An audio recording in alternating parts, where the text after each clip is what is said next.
الحمد للہ وکفی وسلام علی عبادہ الذین اصطفی اما بعد۔ سورہ الحجرات میں 18 آیات ہیں۔ پہلی 5 آیات میں آداب رسالت کی تعلیم دی گئی۔ ان میں 3 اہم لفظ ہیں جو یاد کرنے ہیں: لا تقدموا، لا ترفعوا اور لا تجہروا۔ پھر اس کے بعد کی 4 آیات مقام صحابہ کو کھولتی ہیں۔ اس میں صحابہ کرام کے درمیان جو اختلافات ہوئے، آپس میں جنگیں ہوئیں، ان سب کے جوابات ہمیں مل جاتے ہیں۔ اس میں بھی ہمیں 3 لفظ یاد کرنے ہیں: فتبینوا، فاصلحوا اور فاقسطوا۔ خاص بات اس میں یہ ہے کہ ہم صحابہ کو معیار ایمان سمجھتے ہیں اور یہ عقیدہ رکھتے ہیں کہ الصحابۃ کلہم عدول، صحابہ سارے کے سارے عادل تھے اور انہوں نے جو احادیث کی روایت کی وہ بالکل ٹھیک ہے۔ جرح اور تعدیل کے جتنے قوانین ہیں یہ صحابہ کی جماعت کے بعد اپلائی ہوتے ہیں۔ کوئی بندہ کسی صحابی کو نہیں تول سکتا۔ جب اللہ کے محبوب صلی اللہ علیہ وسلم نے انہیں حدیث کی روایت کا منصب خود عطا فرمایا، بلغوا انی ولو آیہ، اب کس ماں نے کوئی بیٹا جنا ہے جو ان کو تولنا شروع کر دے؟ باقی یہ کہ صحابہ انسان تھے مگر بہترین انسان تھے۔ جتنے انبیاء دنیا میں تشریف لائے، کسی کو ایسے شاگرد نہیں ملے جو اللہ نے اپنے محبوب صلی اللہ علیہ وسلم کو عطا کیے۔ انبیاء کے بعد سب سے بہترین جماعت انسانوں میں وہ صحابہ کی جماعت ہے۔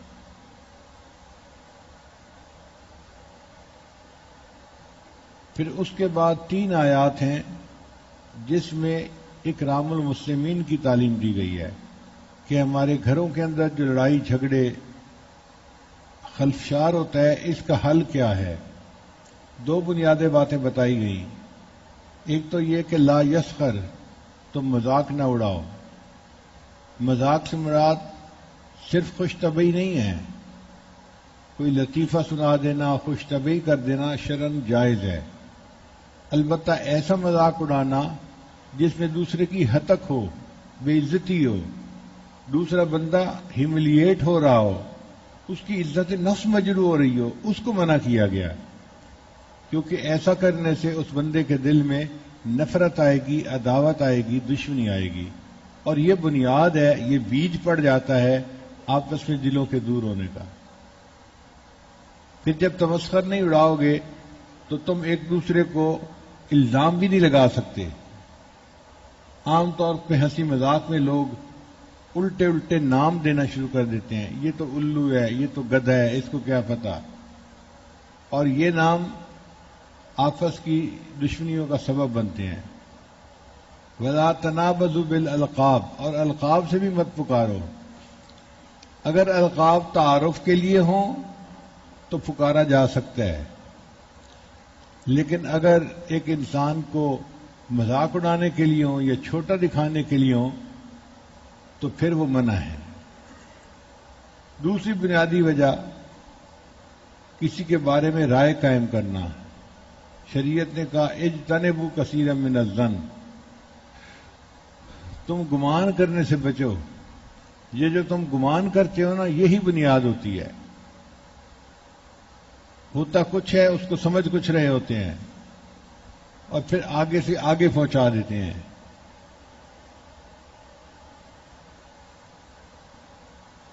اس میں ہم نے ایک واقعہ بھی پڑھا تھا کہ امام مالک رحمۃ اللہ کے زمانے میں مدینہ کی ایک عورت نے میت کے بارے میں کوئی بات کر دی تھی، اس کا ہاتھ میت کے جسم کے ساتھ چپک گیا تھا۔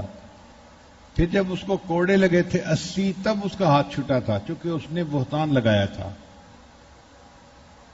ایک عورت گزر رہی تھی اور مرد اس کو ہنس کے دیکھ رہا تھا، اتنی سی بات پہ اس نے گمان کر لیا عورت کے اس کے ساتھ ناجائز تعلقات ہیں۔ تو شریعت نے اس بدگمانی سے ہمیں منع کیا۔ البتہ اللہ کے ساتھ مومن کو ہمیشہ اچھا گمان ہونا چاہیے۔ شریعت کا قانون ہے جیسا گمان ہوگا اللہ تعالیٰ اس کے ساتھ ویسا معاملہ فرمائیں گے۔ نماز پڑھتے ہوئے یا دوسرے کاموں میں جو گمان غالب ہے اس پر عمل کرنا ضروری ہوتا ہے۔ اس وقت وہ گمان کرنا شرعی چیز ہوتی ہے۔ پھر گمان کے بعد دوسری چیز ہوتی ہے تجسس پیدا ہونا۔ شریعت نے اس کو بھی منع کیا، ولا تجسسوا، تم ٹو میں نہ لگو، تم کیوں سی آئی ڈی بنتے ہو؟ اگر کسی کی ایک پرائیویٹ لائف ہے تو اس کا اور اس کے رب کا معاملہ ہے، تم درمیان میں انٹرفیئر مت کرو۔ اگر اللہ چاہیں گے تو اس کو توبہ کی توفیق دے دیں گے، اور اگر نہیں توبہ کرے گا تو اس کو سزا ملے گی۔ تو یہ تو کام اللہ کا ہے، تم کیوں ٹو میں لگتے ہو؟ کون کیا کر رہا ہے؟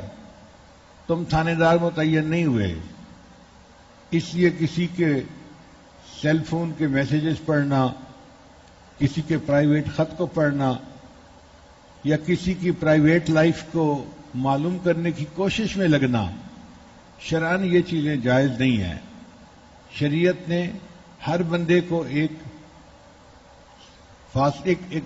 فاصلہ دیا ہے کہ جس میں وہ اپنی زندگی اپنی مرضی سے گزار سکتا ہے۔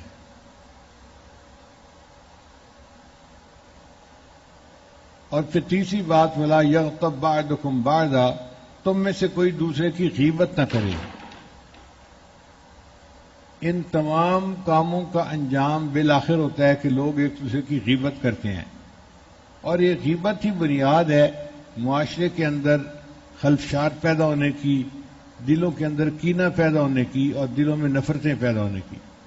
اس لیے فرمایا جو غیبت کرتا ہے وہ گویا اپنے مسلمان مردہ بھائی کا گوشت کھا رہا ہوتا ہے، اور یہ حقوق العباد میں سے ہے۔ قیامت کے دن جس کی غیبت کی گئی ہوگی وہ نیکیاں لیے بغیر نہیں رہے گا، اور کتنی نیکیاں لے گا؟ جتنی نیکیاں اس کے گناہوں سے زیادہ ہو جائیں۔ اب وہ پہاڑوں برابر گناہ لے کے آیا ہوگا تو اس کو موقع مل جائے گا نیکیاں لینے کا، وہ کہے گا میں اتنی نیکیاں لے لوں کہ یہ میرے گناہوں سے بڑھ جائیں، میں بچ جاؤں گا۔ اب کرنے والا بیچارہ ساری نیکیاں دے بیٹھے گا اور ابھی بھی بہت مطمئن نہیں ہوگا، تو پوچھیں گے بھئی اب کیا رہ گیا پیچھے؟ کہے گا جی کہ میرا حق ابھی بھی باقی ہے، چنانچہ اس کے گناہ اس غیبت کرنے والے کے سر پہ ڈال دیے جائیں گے۔ نبی صاحب نے فرمایا حسرت ہے اس بندے پر جو نیکیوں کے پہاڑ لے کر آئے گا لیکن اپنی بدزبانی کی وجہ سے نیکیاں دوسروں کو دے بیٹھے گا اور دوسروں کے گناہ اس کے سر کے اوپر لا دیے جائیں گے۔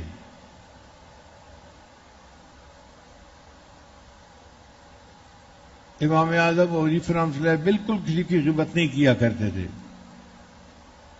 کسی نے ایک دن کہا کہ امام صاحب آپ بالکل کسی کی غیبت نہیں کرتے۔ فرمایا ہاں میں اتنا بے وقوف نہیں کہ اپنے کیے ہوئے عمل کسی اور بندے کے حوالے کر دوں۔ مجھے اللہ نے عقل دی ہے، اگر میں نے عمل کیے ہیں تو ان عملوں کی حفاظت بھی میں نے کرنی ہے۔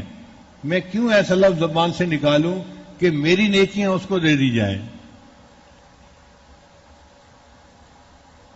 اس لیے کسی کا نام لے کر بات کرنا، اس سے ہمیشہ پرہیز کرنی چاہیے، بچنا چاہیے۔ غیبت جس طرح کرنا حرام ہے، غیبت کا سننا بھی حرام ہے۔ ایسی مجلس سے اٹھ کے چلا جائے بندہ، یا اس مجلس میں کوئی ایسی بات کر دے جس سے یہ محسوس ہو کہ یہ بندہ متفق نہیں ہے۔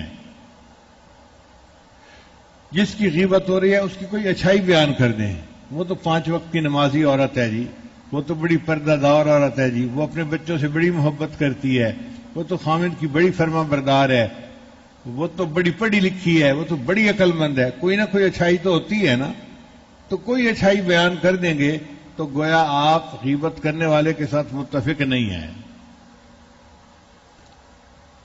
اب اس کا حل کیا ہے؟ شریعت نے کہا کہ اگر تم دیکھو اور تمہیں کسی بات پر کوئی دل میں خلل آئے تو تم کسی اور سے بات کرنے کے اسی بندے سے بات کرو۔ بھئی میں نے آپ کو دیکھا تھا اور ایسا تھا، میرے ذہن میں شک پیدا ہوا، وہ بندہ یا تو کلیریفائی کر دے گا یا اپنی اصلاح کر لے گا، مسئلہ وہیں حل ہو جائے گا۔ ہم اس بندے سے تو بات کرتے نہیں اور باقی پورے جہان سے بات کر لیتے ہوتے ہیں۔ یہ بنیادی غلطی ہے جس پر کہ دنیا کے اندر پھر فساد پیدا ہو جاتا ہے۔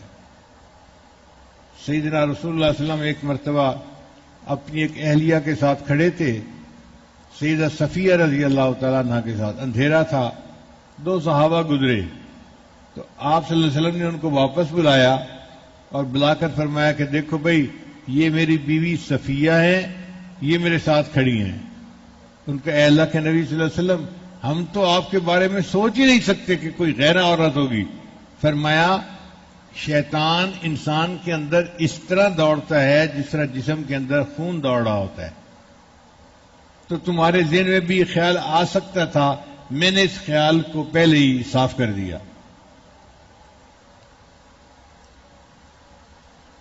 اگر ہمارے معاشرے سے غیبت نکل جائے تو معاشرے کے اندر جتنی یہ آپس کے فساد ہیں یہ سب ختم ہو جائیں گے، ہمارا ماحول معاشرہ جنت کا نمونہ بن جائے گا۔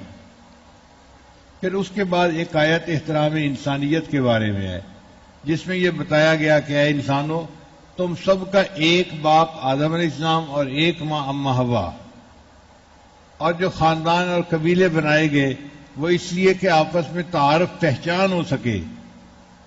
ان اکرمکم عند اللہ اتقاکم، تم میں سے اللہ کے نزدیک سب سے زیادہ مکرم وہ ہے جو تم میں سے زیادہ متقی ہے۔ تو تقوی بنیاد ہے اللہ کے قرب کا، جو متقی ہوگا وہ اللہ کا مقرب ہوگا۔ اس میں کسی گورے کو کالے پہ فضیلت نہیں، عربی کو اجمی پہ فضیلت نہیں، سب اللہ کے بندے ہیں اور ہمیں بحیثیت ایک انسان کے سب کا احترام کرنا چاہیے۔ پھر اس کے بعد جو 5 آیات آخری ہیں وہ ایمان اور اسلام کی تفصیل سمجھاتی ہیں۔ ایمان کے بارے میں ہم گزشتہ 2-3 دن سے پڑھ رہے ہیں کہ یہ ہے اللہ کو ماننا، اللہ کی صفات کے ساتھ، اللہ کی کتابوں کو ماننا، فرشتوں کو ماننا، پیغمبروں کو ماننا، قیامت کے دن کو ماننا، اور جو خیر اور شر دنیا میں ہے وہ اللہ کی مشیت سے ہے، اس کو ماننا۔ جس نے اس کو مان لیا وہ ایمان لے آیا، مومن بن گیا۔ نبی علیہ الصلوۃ والسلام نے صحابہ کرام کے ایمان کو بہت زیادہ مضبوط بنایا، ہر وقت ان کو یہ بات سمجھائی کہ تمہارا اللہ دیکھتا بھی ہے، سنتا بھی ہے اور تمہارے ساتھ بھی ہے۔ یہ ایک ایسا عمل تھا کہ جس کی وجہ سے ہر بندے کے دل میں معیت کا استحضار پیدا ہو گیا تھا، چنانچہ ان کی زندگیوں سے گناہ نکل گئے تھے۔ ایک نوجوان لڑکی کا واقعہ جو حضرت عمر رضی اللہ عنہ کے بارے میں ہے وہ بھی آپ کو یاد ہوگا۔ ایک چرواہے کا واقعہ، بکری بیچنے کا، وہ بھی عبداللہ ابن عمر رضی اللہ عنہ نے نقل فرمایا۔ اس طرح کے سینکڑوں نہیں ہزاروں واقعات تھے جو پیش آئے۔ ان کی تنہائی پاک ہو گئی تھی، ان کے دل میں اللہ کی ایسی معیت کا استحضار پیدا ہو گیا تھا کہ وہ اللہ کی خاطر گناہ کو چھوڑ دیتے تھے۔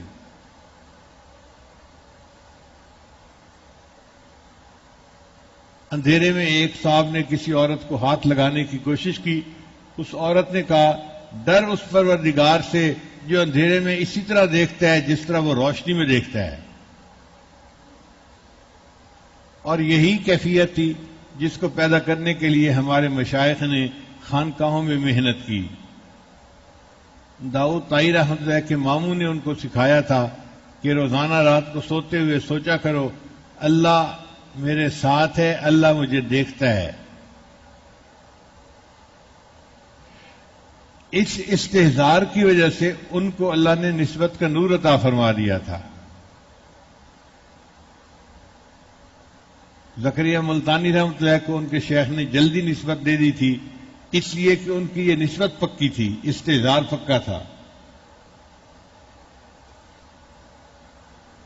پھر ایمان ہمارے پاس سب سے قیمتی چیز ہے اس کی حفاظت کے لیے فکر مند رہنا چاہیے. اس کے ضائع ہونے کے بھی کچھ اسباب ہیں. پہلا سبب وہ اعمال جن پر اللہ نے فرمایا کہ یہ میرے ساتھ جنگ کی مانند ہے، ان اعمال کے کرنے سے موت کے وقت ایمان سلب ہو جاتا ہے. جیسے سود کا لینا، اہل اللہ کے ساتھ دشمنی کرنا، یا وہ کام جن کو کرنے پر شریعت نے کہا کہ یہ تو کفر ہے. فقہا نے کہا بندہ کافر نہیں ہو جاتا، بلکہ وہ عمل کافروں والا ہے جو بندے نے کیا. جیسے من ترک الصلاۃ متعمدا فقد کفر. تو ایسے اعمال کرنے سے بھی ایمان ضائع ہو جاتا ہے.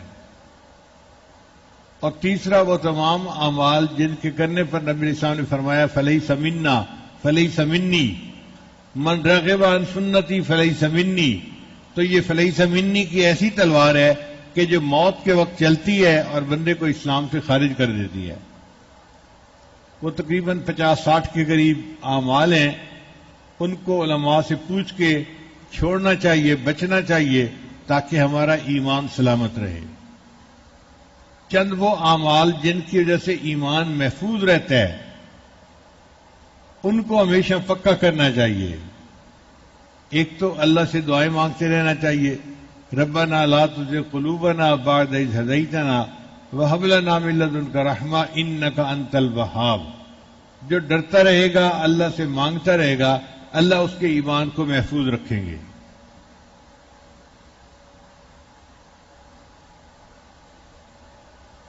اور دوسرا عمل اہل اللہ کے ساتھ محبت رکھنا. ہم رجال اللہ یشقا جلیسہم. یہ وہ لوگ ہیں جن کے پاس بیٹھنے والا بدبخت نہیں ہوتا. بدبخت ہوتا ہے جو ایمان کے بغیر دنیا سے چلا جائے. جب بدبخت نہیں ہوتا اس کا مطلب یہ کہ ایسا بندہ ایمان کے ساتھ دنیا سے رخصت ہوتا ہے، ایمان سے محروم نہیں ہوتا. ہمارے اکابر میں حضرت خواجہ فضل قریشی رحمۃ اللہ علیہ ایک بڑے بزرگ گزرے ہیں، مسکین پور شریف والے. وہ فرمایا کرتے تھے جس قلب پر یہ انگلی لگ گئی اس کو ذکر کے بغیر موت نہیں آ سکتی. ایک دفعہ میں نے اپنے پیر و مرشد حضرت مرشد عالم رحمۃ اللہ سے پوچھا، حضرت میں چھوٹا بھی ہوں اور کم علم بھی ہوں، مجھے کچھ باتیں سمجھ میں نہیں آتی، اگر آپ اجازت دیں تو میں آپ سے سوال پوچھ لیا کروں. تو حضرت مسکرا پڑے، ہاں پوچھو، کیا سوال پوچھتے ہو؟ میں نے کہا کہ حضرت خواجہ فضل قریشی رحمۃ اللہ کا یہ قول آپ سے سنا ہے تقریر میں کہ جس قلب پر یہ انگلی لگ گئی اس کو ذکر کے بغیر موت نہیں آ سکتی. تو یہ تو دعویٰ نظر آتا ہے، اور تصوف و سلوک کے میدان میں تو جو دعویٰ کرتا ہے اسی کی پکڑ ہوتی ہے.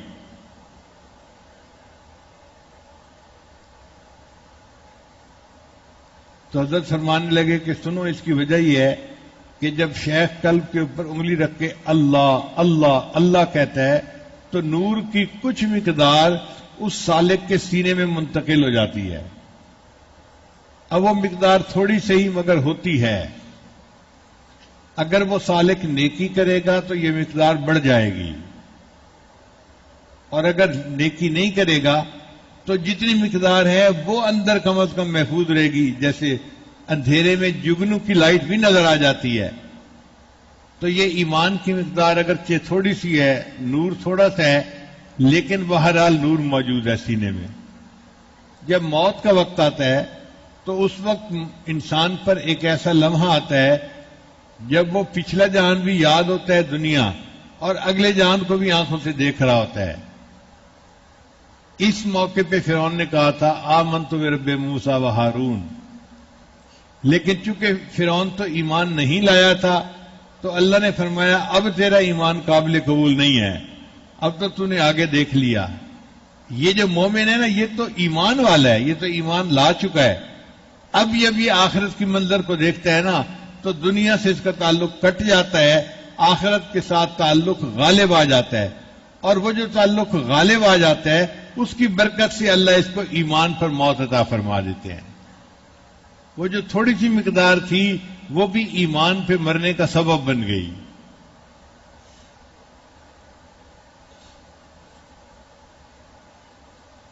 پھر اس کے بعد ہے اسلام کیا ہے.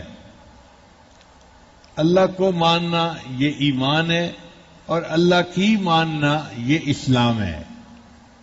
چنانچہ کچھ ارکان بتائے گئے. کلمہ شہادت کا پڑھنا، نماز کا پڑھنا، روزہ رکھنا، زکوٰۃ دینا، حج کرنا، یہ وہ ارکان ہیں کہ جن کے کرنے سے انسان مسلمان کہلاتا ہے.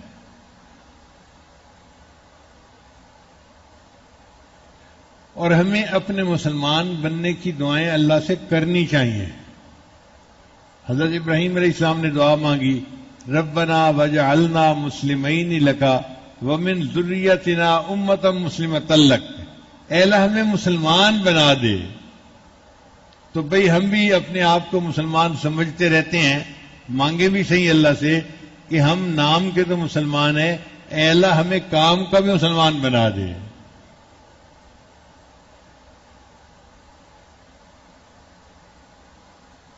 جب ہم کام کے مسلمان بن جائیں گے تو ہمارے اعضاء سارے کے سارے شریعت کے مطابق کام کرنا شروع کر دیں گے. اچھا دیکھیے، ہم اپنے آپ کو مسلمان کہتے ہیں. اب ذرا غور کریں، کیا ہماری آنکھیں مسلمان ہیں؟ اگر آنکھیں مسلمان ہوتی تو غیر محرم کی طرف نہ اٹھتی. اگر زبان مسلمان ہوتی تو جھوٹ نہ بولتی، غیبت نہ کرتی. اگر جھوٹ بھی بولتی ہے، غیبت بھی کرتی ہے، تو ابھی زبان مسلمان نہیں بنی. اگر کان مسلمان ہوتے تو میوزک نہ سنتے. اگر گانے سنتے ہیں تو کان مسلمان نہیں بنے. نہ آنکھیں مسلمان، نہ زبان مسلمان، نہ کان مسلمان. ہم کس کو مسلمان کہتے ہیں کہ جی ہم مسلمان ہیں؟ مسلمانی کس چیز کا نام ہے؟ اس لیے شاعر نے کہا، خرد نے کہہ بھی دیا لا الہ تو کیا حاصل، دل و نگاہ مسلمان نہیں تو کچھ بھی نہیں. زبان سے کہہ دینے سے کچھ حاصل نہیں ہوتا. جب تک اعضاء مسلمان نہ ہو جائیں انسان صحیح معنوں میں مسلمان نہیں بنتا. ایک وقت تھا کہ ہمارے دلوں میں اللہ کی محبت کی آگ ہوتی تھی، اور آج دل میں دنیا کی محبت بڑھی پڑی ہے اور اللہ کی محبت دب چکی ہے. حقیقت خرافات میں کھو گئی، یہ امت روایات میں کھو گئی. لبھاتا ہے دل کو بیان خطیب، مگر لذت شوق سے بے نصیب. وہ صوفی کے تھا خدمت حق میں مرد، محبت میں یکتا امانت میں فرد. عجم کے خیالات میں کھو گیا، وہ سالک مقامات میں کھو گیا. بجھی عشق کی آگ اندھیر ہے، مسلمان نہیں راکھ کا ڈھیر ہے. آج کا مسلمان یہ راکھ کا ڈھیر بنا ہوا ہے، اس کے اندر وہ حرارت ہے ہی نہیں جو اللہ کی محبت کی ہوا کرتی تھی. تو ہم نام کے مسلمان رہ گئے، مسلمانی کی حقیقت ہمارے اندر سے نکل چکی. اس لیے ہمیں نئے سرے سے مسلمان بننے کی ضرورت ہے اور احکام اسلام پر عمل کرنے کی ضرورت ہے.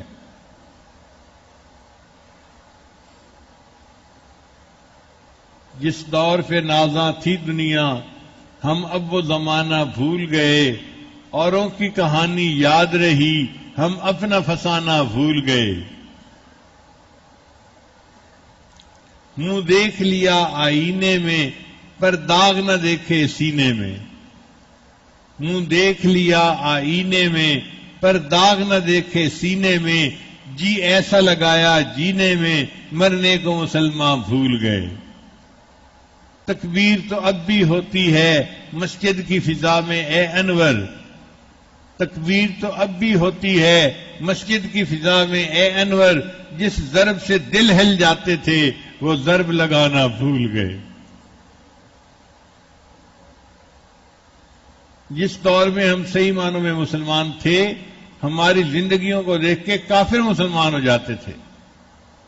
کتابوں میں واقعہ لکھا ہے، ایک نوجوان تھا، اپنے شہر سے دوسرے شہر آیا ہوا تھا. نوکری کرتا تھا، کچھ کماتا تھا کہ گھر لے جاؤں گا، بچوں کا گزارا ہوگا. ایک دن وہ شکار کھیلنے کے لیے نکلا. اس نے جو تیر چلایا کسی پرندے پر تو تیر خطا ہو گیا اور وہ جا کے ایک عیسائی لڑکا کہیں کھیل رہا تھا، اس کے سر میں جا کے لگا اور لڑکے کی ڈیتھ ہو گئی. اب لڑکے والوں نے اس نوجوان کو پکڑ لیا کہ جس نے ہمارے بچے کو قتل کیا ہے. اس کے اوپر مقدمہ چلا. یہ نوجوان کہتا تھا کہ یہ قتل خطا ہے، مجھے اس کی دیت دے دینی چاہیے، میں نے ارادتاً قتل نہیں کیا. وہ عیسائی کہتے تھے ہمیں کیا پتا آپ سے غلطی سے ہوا ہے یا آپ نے جان بوجھ کے مارا ہے، آپ نے ہمارے بچے کو جان بوجھ کے مارا، ہم قصاص لیں گے، بندے کے بدلے بندہ، تم نے ہمارے بچے کو مارا، ہم تمہیں پھانسی پہ لٹکوائیں گے. اب کیس کی پیروی تو جج نے بالآخر عیسائیوں کی بات کو قبول کر لیا کہ بھئی وہ رسا نہیں مان رہے تو اب ان کو پھانسی لٹکائی جائے گی. اب چونکہ پھانسی جو لٹکائی جاتی تھی وہ ایک خاص دن لٹکائی جاتی تھی، اس میں کوئی 8-10 دن ابھی باقی تھے، تو قاضی نے کہا کہ اتنے دن یہ جیل میں رہے گا، پھر فلاں تاریخ کو پیش کیا جائے گا تو اس کی گردن اڑا دی جائے گی. اب یہ مسلمان نوجوان جیل کے اندر اپنی موت کے انتظار میں ہے. اس کو خیال آیا میرے تو کسی رشتہ دار کو پتہ ہی نہیں کہ میں کس حال میں ہوں، وہ ساری عمر روتے رہیں گے، مجھے ڈھونڈتے رہیں گے، کیا یہ بہتر نہیں کہ میں جا کے اپنے رشتہ داروں کو بتا دوں کہ میرے اوپر یہ مصیبت بن گئی اور اب مجھے فلاں دن قتل کر دیا جائے گا. لیکن میں تو جیل میں ہوں، میں جاؤں کیسے؟ چنانچہ اس نے سوچا کہ جو جیلر ہے نا، جیل سپرنٹینڈنٹ، وہ عیسائی ہے، عیسائی مسلمان مل کے رہتے تھے، تو میں اس سے ریکویسٹ کر کے دیکھتا ہوں شاید وہ میری بات مان جائے. تو وہ نوجوان جیل سپرنٹینڈنٹ کے پاس گیا، اسے کہا کہ میں مجرم ہوں، میرے اوپر حد قائم ہونی ہے، مگر اس میں ابھی 4-5 دن باقی ہیں، اگر آپ مجھے اجازت دیں اور مجھے آزاد کر دیں تو میں اپنے گھر چلا جاتا ہوں اور ان کو سارے احوال بتا کے پھر واپس آ جاؤں گا. جمعے کے دن جمعہ کی نماز کے بعد قاضی کی عدالت لگنی ہے، میں فجر میں ہی آ جاؤں گا اور میں مسلمان ہوں. اب اس نوجوان نے جب کہا نا کہ میں مسلمان ہوں اور میں آپ کے ساتھ یہ عہد کر رہا ہوں، وعدہ کر رہا ہوں کہ میں جمعہ کے دن آ جاؤں گا، تو عیسائی نے اس کے اوپر اعتماد کیا اور اپنی ذمہ داری پہ اس قاتل کو بری کر دیا، چھوڑ. قاتل چلا گیا. اللہ کی شان وہ جمعرات تک واپس نہیں آیا. جمعے کا دن آ گیا. اب جیل سپرنٹینڈنٹ پریشان ہے کہ اگر وہ نہ آیا تو میں قاضی کو کیا بتاؤں گا. اللہ کی شان دیکھیں جی، جمعہ کی نماز ہو گئی، اس کے بعد قاضی کی عدالت لگی. جب اس مجرم کا نام پکارا گیا کہ اس کو پیش کرو تو جیل سپرنٹینڈنٹ اس کی جگہ پر آیا. جی میں نے اپنی ذمہ داری پہ اس کو چھوڑ دیا تھا، اس نے کہا تھا میں آ جاؤں گا، ابھی تک واپس نہیں آیا. قاضی نے کہا اچھا اگر وہ مجلس ختم ہونے تک واپس نہیں آیا ہم اس کی جگہ تمہارا سر اتار دیں گے، بندے کے بدلے ہم نے بندے کو جو ہے نا وہ قتل کرنا ہے. تم نے کیوں چھوڑا اس کو؟ وہ تو نکل گیا، بھاگ گیا، اب اس کی جگہ تمہیں قتل کیا جائے گا. اب عیسائی پریشان، لڑکا بھی ہمارا مرا اور اب اس کے بدلے میں افسر بھی ہمارے کو قتل کیا جائے گا. خیر باقی مجرموں کو سزائیں مل رہی تھیں اور پورا مجمع پیچھے کی طرف دیکھ رہا تھا کہ شاید وہ لڑکا آ جائے. اس نے کہا تھا میں مسلمان ہوں، میں آ جاؤں گا، اور مسلمان وعدے کے پکے ہوتے ہیں، کوئی مجبوری بن گئی ہوگی مگر وہ آئے گا ضرور. اللہ کی شان دیکھیں کہ جب آخری مجرم جو ہے اس کو سزا دی گئی تو لوگوں نے دیکھا کہ دور سے کوئی بھاگتا ہوا آ رہا ہے. تو جیل سپرنٹینڈنٹ نے قاضی سے درخواست کی کہ آپ تھوڑی دیر انتظار کریں، یہ بھاگتا ہوا بندہ ہو سکتا ہے وہی مجرم ہو جو واپس آ رہا ہو. سب لوگوں نے انتظار کیا. اللہ کی شان دیکھیں کہ جو بھاگ کے آ رہا تھا یہ وہی قاتل نوجوان تھا. اس نے آ کے قاضی کے سامنے بتایا کہ مجھ سے غلطی ہوئی، میں اپنے وقت پہ چلا تھا، راستے میں ایک دریا پار کرنا تھا، طغیانی تھی، مجھے کشتی نہیں ملی، پار کرنے میں دیر ہو گئی اور میں اپنے وقت میں نہیں پہنچ سکا، میں سوری کرتا ہوں، میں پلیز آپ سے معافی مانگتا ہوں، آپ مجھے معاف کر دیں، لیکن میں پہنچ گیا ہوں، لہذا اب اگر سزا دینی ہے تو مجھے دی جائے. جب نوجوان نے کہا کہ سزا دینی ہے تو مجھے دی جائے تو عیسائی جو ہے بچے کا والد اس نے کہا کہ قاضی صاحب اس نے تو ایک بات کہی کہ میں سزا لینے کے لیے آ چکا ہوں، میں اب آپ کے سامنے دو باتیں کرتا ہوں۔ قاضی نے کہا کیا دو باتیں کرتے ہو؟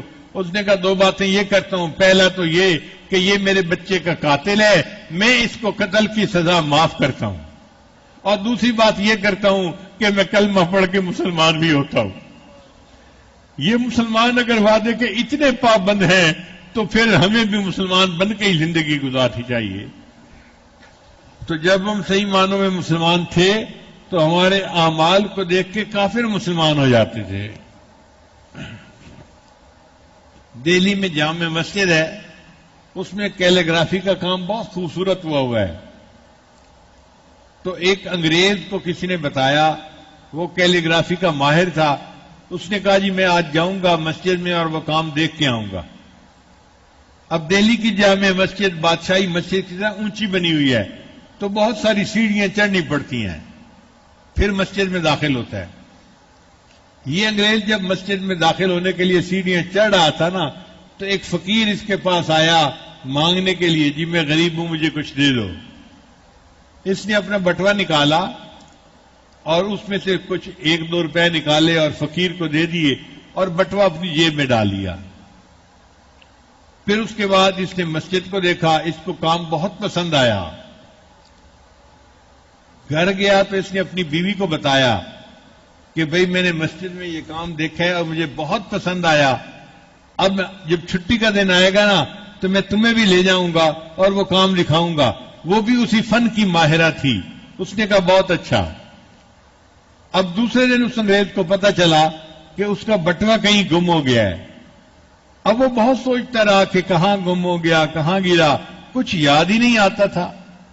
اللہ کی شان دیکھیں، اس میں اس کے بہت اہم ڈاکومنٹس تھے۔ 1-2 دن کے بعد وہ خاموش ہو گیا کہ چلو گم ہو گیا، کیا کر سکتے ہیں۔ پھر وہ اس بات کو بھول ہی گیا۔ جب اگلی چھٹی کا دن آیا، وہ اپنی بیوی کو لے کے جا رہا تھا مسجد کو دکھانے کے لیے۔ جب سیڑھیاں چڑھ رہا تھا نا، تو وہی فقیر جس کو اس نے 1 روپیہ دیا تھا وہ بھاگتا ہوا آیا اور آ کے کہنے لگا صاحب یہ آپ کا بٹوا پچھلی دفعہ گر گیا تھا، یہ میرے پاس امانت ہے، آپ اپنا بٹوا لے لیجئے۔ اب انگریز کی بیوی کو بڑی حیرت ہوئی کہ اس کو تو دیا تھا 1 روپیہ اور بٹوے میں تھے 1000 روپے، اس نے 1000 روپیہ بٹوا واپس کیوں کیا؟ یہ تو 1 روپیہ مانگ کے کھانے والا بندہ ہے فقیر۔ تو اس نے اس سے کوسچن کیا کہ جب تمہیں بٹوا مل گیا تھا اور ہمیں تو یاد بھی نہیں کہ بٹوا تمہارے پاس ہے یا نہیں، تم نے اسے کیوں رکھا اور واپس کیوں کیا؟ فقیر نے کہا کہ مجھے ایک بات کا خیال آ گیا تھا۔ تو انگریز نے پوچھا تمہیں کس بات کا خیال آ گیا تھا؟ اس نے کہا کہ مجھے یہ خیال آ گیا تھا کہ میں مسلمان ہوں اور آپ عیسائی ہو، اب آپ کا بٹوا اگر میں چوری کر لوں گا نا تو قیامت کا دن ہوگا تو آپ کے پیغمبر اسلام عیسیٰ علیہ السلام میرے پیغمبر اسلام کو گلہ دیں گے کہ تمہارے امتی نے میرے امتی کا بٹوا چوری کر لیا تھا، اور میں نہیں چاہتا کہ میری وجہ سے میرے آقا کو قیامت کے دن گلہ سننا پڑے۔ جب ہم صحیح معنوں میں مسلمان تھے تو مانگنے والے فقیر کا بھی ایمان ایسا ہوتا تھا۔ چنانچہ ایک بڑے میاں حج کرنے کے بعد کچھ دن حرم میں رہ رہے تھے۔ ان کے پاس ایک تھیلا تھا اور تھیلے میں ان کے پاس پیسے تھے۔ اس زمانے میں کاغذ کے نوٹ نہیں ہوتے تھے، چاندی کے روپے ہوتے تھے، اور وہ بھاری ہوتے تھے اور نظر آتا تھا دیکھنے والے کو کہ یہ بندہ پیسے لے کے جا رہا ہے۔ اب وہ بڑے میاں اپنا تھیلا لے کے نماز پڑھنے آتے اور پھر واپس جاتے، آتے واپس جاتے۔ ایک نوجوان نے دیکھ لیا، اس کا خیال بنا کہ بوڑھا میاں ہے، میں اگر اس کے ہاتھ سے چھین کے بھاگ جاؤں گا تو یہ تو نہیں مجھے پکڑ سکے گا، مجھے پیسے مل جائیں گے۔ چنانچہ بھیڑ بہت تھی، وہ بڑے میاں جا رہے تھے، نوجوان نے ان کے ہاتھ سے تھیلا چھینا اور بھاگ گیا۔ اللہ کی شان کہ جب وہ نوجوان بھاگ کے کچھ آگے گیا نا تو ایک جگہ پر اچانک اس کی کیفیت ایسی ہوئی کہ اس کی آنکھوں کے آگے اندھیرا آ گیا۔ کئی مرتبہ بیٹھا ہوا بندہ کھڑا ہونا آنکھوں میں اندھیرا آ جاتا ہے، اس کی بھی ایسی کیفیت ہو گئی، اچانک آنکھوں کے آگے اندھیرا آ گیا۔ اب اس نوجوان نے رونا شروع کر دیا۔ لوگوں نے پوچھا بھئی روتے کیوں ہو؟ اس نے کہا جی مجھے لگتا ہے کہ میں نے ایک بڑے میاں کا تھیلا چھین لیا اور اس نے بد دعا کی اور میری بینائی چلی گئی، مجھے اس کے پاس لے جاؤ تاکہ میں اس سے جا کے معافی مانگ لوں۔ لوگ اس کو بڑے میاں کے پاس لے آئے۔ بڑے میاں آپ نے بد دعا کی، نوجوان کی بینائی چلی گئی، یہ آپ سے معافی مانگتا ہے، آپ اس کو معاف کر دیں۔ بڑے میاں نے کہا بھئی میں نے تو اسی وقت اس کو معاف کر دیا تھا۔ اب لوگ حیران ہیں کہ نوجوان نے اس کے پیسے چھینے اور بھاگ گیا، اور بڑے میاں کہتے ہیں کہ میں نے تو اسی وقت ہی معاف کر دیا تھا۔ تو کسی نے پوچھا بڑے میاں یہ تو چور تھا، ڈاکہ مار کے پیسے چھین کے بھاگ گیا، آپ نے اس کو کیسے معاف کر دیا؟ تو بڑے میاں نے کہا کہ میرے ذہن میں ایک خیال آ گیا تھا۔ بڑے میاں آپ کے ذہن میں کیا خیال آیا تھا؟ بڑے میاں نے کہا کہ میں نے علماء سے سنا ہے، نبی علیہ السلام نے ارشاد فرمایا قیامت کے دن میری امت کے لوگوں کے آپس کے جھگڑوں کا حساب ہوگا، جب تک سب کا حساب کتاب مکمل نہیں ہوگا میں اس وقت تک جنت میں نہیں جاؤں گا۔ مجھے یہ خیال آ گیا تو میں نے سوچا یہ میرا تھیلا چھین کے بھاگ گیا ہے، اگر قیامت کے دن یہ مقدمہ پیش ہوا تو جتنی دیر اس مقدمے کے فیصلے میں لگے گی میری وجہ سے میرے آقا کو جنت میں جانے میں دیر لگے گی۔ میں نے معاف کر دیا، نہ مقدمہ پیش ہوگا نہ میری وجہ سے آقا کو جنت میں جانے میں دیر لگے گی۔ جب ہم صحیح معنوں میں مسلمان تھے اس وقت ہماری سوچیں ایسی ہوا کرتی تھیں۔ آپ بتائیے اگر یہ سوچ ہو بندے کی تو وہ کسی کے ساتھ جھگڑا برقرار رکھے گا؟ فوراً معاف کر دے گا کہ قیامت کے دن جھگڑا پیش ہی نہ ہو اور دیر ہی نہ لگے حساب کتاب کے اندر۔ اللہ تعالیٰ میں صحیح معنوں میں مسلمان بن کر زندگی گزارنے کی توفیق عطا فرمائے۔ اب مسلمان بننے کے لیے ان اعمال کو کرنا پڑے گا۔ شہادتین تو ہم دے چکے الحمدللہ، اب نماز پڑھنا ہے، روزہ رکھنا ہے، زکوٰۃ دینی ہے اور حج کرنا ہے۔ جو احکام شریعت ہیں ان کے اوپر عمل کرنا ہے۔ شریعت نے کہا جھوٹ نہ بولو، ہمیں جھوٹ سے رکنا ہوگا۔ غیبت نہ کرو، ہمیں غیبت سے رکنا ہوگا۔ شریعت نے کہا نگاہ کا پرہیز کرو، ہمیں پرہیز کرنا ہوگا۔ حلال کھاؤ، ہمیں حرام سے بچنا ہوگا۔ ان اعمال پر عمل کریں گے تو ہم مسلمان بن کر زندگی گزارنے والے بن جائیں گے۔ اور اگر ہم ایمان والے بن گئے ہیں اور اسلام والے بن گئے ہیں تو یہ ہم پر اللہ پر کوئی احسان نہیں چلا رہے، کوئی ہمارا اللہ پہ احسان نہیں ہے، اس میں ہمارا اپنا فائدہ ہے۔ اللہ فرماتے ہیں قالت الاعراب آمنا، ان جانگلیوں نے، دیہاتیوں نے یہ کہا کہ ہم ایمان لے آئے۔ قل لم تؤمنوا، اے محبوب آپ فرما دیجئے کہ ابھی تم ایمان نہیں لے آئے۔ ولما يدخل الایمان فی قلوبکم، ابھی ایمان تمہارے دلوں کے اندر داخل نہیں ہوا، ابھی تم نے اقرار کیا ہے، وہ نور اندر ابھی داخل نہیں ہوا، وہ تو نور وقت کے ساتھ داخل ہوگا۔ ولیکن قولوا اسلمنا، تم کہو کہ ہم تو مسلمان ہو گئے۔ وَإِن تُطِيعُوا اللَّهَ وَرَسُولَهُ، اور اگر اللہ کے حکم پر، اس کے رسول کے حکم پر چلو گے، لا یلدکم من اعمالکم شیئا، اللہ تمہارا اعمال میں سے کچھ کم نہیں کرے گا، کچھ اعمال کو کتر نہیں دے گا، کاٹ نہیں دے گا۔ ان اللہ غفور الرحیم، اللہ تعالیٰ غفور ہے اور رحیم ہے۔ پھر اللہ تعالیٰ نے آگے مومنوں کی تفصیل بتائی کہ مومن کون ہوتا ہے۔ یہ آیت بہت اہم ہے، توجہ کے ساتھ اس کا ترجمہ سننا چاہیے۔ انما المؤمنون، اللہ فرماتے ہیں کہ بے شک مومن وہ ہوتے ہیں الذین آمنوا باللہ، جو اللہ اور اس کے رسول پر ایمان لائے، ثم لم یرتابوا، اور پھر اس کے اندر ان کو کوئی شبہ نہیں ہوتا۔ ایمان لائے تو پکا ایمان، یہ نہیں کہ جی قیامت کے دن پتہ نہیں آئے گا یا نہیں آئے گا، نہیں، دل میں شک نہ ہو کہ آئے گا یا نہیں آئے گا، لازماً آئے گا۔ جب ہم نے مان لیا ہے تو اب اس میں کوئی شک نہیں ہے۔ ہماری زبان میں دیہاتی لوگ کہتے ہیں اے جہان میٹھا اگلا کہ وہیں ڈٹھا، کہ یہ جہان تو میٹھا ہے اور اگلا کس نے جا کے دیکھا ہے؟ بھائی نبی علیہ السلام نے جا کر دیکھا ہے معراج پر اور بتا دیا ہے اور ہم نے اس کو مان لیا۔ اب ایسے ہے جیسے ہم نے خود دیکھا ہے اس کو، اب شک والی بات نہیں ہے. جو اللہ اور اس کے رسول پر ایمان لائے اور ان کے اندر کوئی شک نہیں ہوتا، جاہدوا باموالہم وانفسہم فی سبیل اللہ، اور وہ اللہ کے راستے میں اپنے مال اور اپنی جان سے جہاد کرتے ہیں. ایک تو جہاد کا مطلب ہوتا ہے کافر کے ساتھ قتال کرنا، وہ ایک الگ معنی ہے. ایک جہاد ہوتا ہے اپنے نفس کے ساتھ مجاہدہ کرنا اور نفس کو شریعت کے اوپر مجبور کرنا، یہ بھی مجاہدہ ہے. بلکہ نبی علیہ السلام نے فرمایا رجعنا من الجہاد الاصغر الی الجہاد الاکبر، ہم چھوٹے جہاد سے اب بڑے جہاد کی طرف لوٹ رہے ہیں. یعنی نبی علیہ السلام کافروں سے جہاد کر کے واپس آ رہے تھے، اس وقت نبی علیہ السلام نے فرمایا ہم چھوٹے جہاد سے اب بڑے جہاد کی طرف آ رہے ہیں. اب تک ہم کافروں سے لڑ رہے تھے، وہ چھوٹا جہاد تھا. اب ہم گھروں میں جائیں گے اور شریعت کی پابندی کی زندگی گزاریں گے، نفس کے ساتھ مجاہدہ کریں گے، یہ بڑا جہاد ہوگا. تو نفس کے ساتھ جہاد کرنا یہ بڑا مجاہدہ ہے، اور اس پر اللہ تعالیٰ کی بندے کو رضا نصیب ہوتی ہے. اللہ فرماتے ہیں اولئک ہم الصادقون، یہ ہیں سچے لوگ. تو 4 باتیں کہی گئیں: اللہ اور اس کے رسول پر ایمان لانا، پھر اس میں شک نہ کرنا، اور پھر شریعت پر عمل کرنے کے معاملے میں اپنے نفس کے خلاف مجاہدہ کرنا. جو یہ مجاہدہ کرے گا یہ پکا مومن ہے اور یہ اپنے قول کے اندر سچا ہے. یہ سچے لوگ ہیں.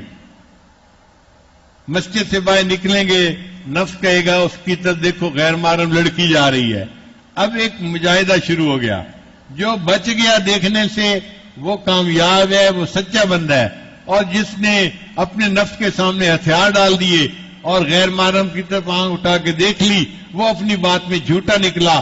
وہ جھوٹا ہے، وہ سچا نہیں ہے.